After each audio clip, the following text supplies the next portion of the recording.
Bienvenue dans Secrets de la Somme, le podcast qui révèle les histoires discrètes, les paysages apaisants et la beauté singulière des villages de la région. Aujourd'hui, nous vous emmenons au sud d'Abbeville, dans un village posé au bord de la Somme, Long.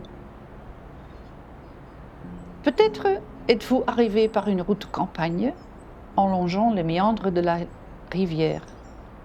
Les champs défilent et soudain, tout s'ouvre.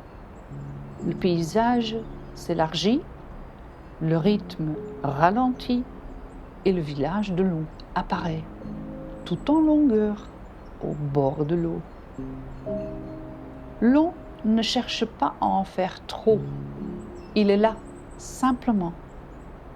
Des maisons en pierre bordent la rivière, des hérons glissent à ras de l'eau, les gens marchent doucement.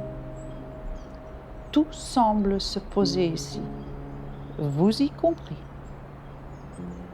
Et juste quand vous pensez avoir tout vu, le château apparaît.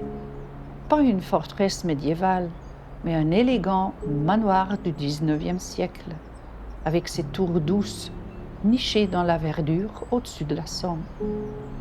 Ce jardin ouvre quelques fois par an, l'occasion rêvée de flâner sur les pelouses en pente douce, avec une vue parfaite sur la rivière. Mais Long vous cache encore une autre surprise. Un peu plus loin, au bord de l'eau, une ancienne centrale hydroélectrique.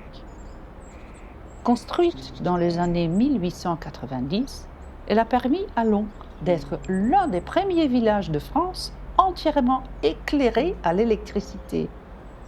On l'appelait fièrement la ville lumière. Aujourd'hui, la centrale est restaurée avec soin.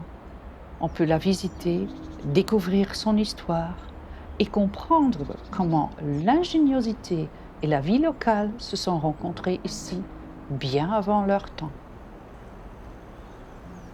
Mais Long n'est pas un musée, c'est un village vivant où on prend le temps.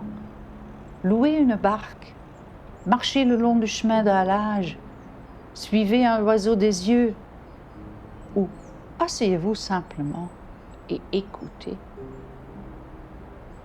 Merci de nous avoir accompagnés à Long, un lieu où la rivière, le patrimoine et la tranquillité dessinent un paysage hors du temps. Nous espérons que cet épisode vous aura donné envie de découvrir vos propres secrets de la Somme. À bientôt et continuez d'explorer